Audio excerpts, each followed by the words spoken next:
From this to this. Ayun nga guys, nakain siya. Tapos ito siya, nagbo-voice over siya. Sinasabi niya ay pakak. At ayun na nga, kumakain siya ng malaki. Lagi din naman sarado din eh. Pagising sa umaga. Ayun na nga, siya nakain ng itlog na may kanin.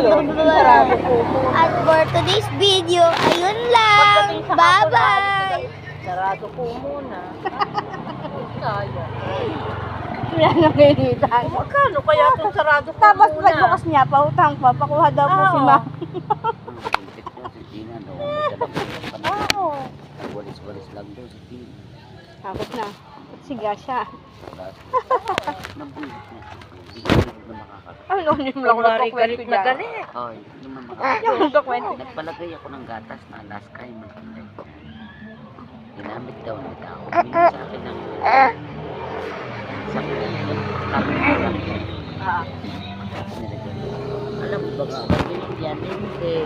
Pero gatas mo ginamit. O tsaka yung carbonara.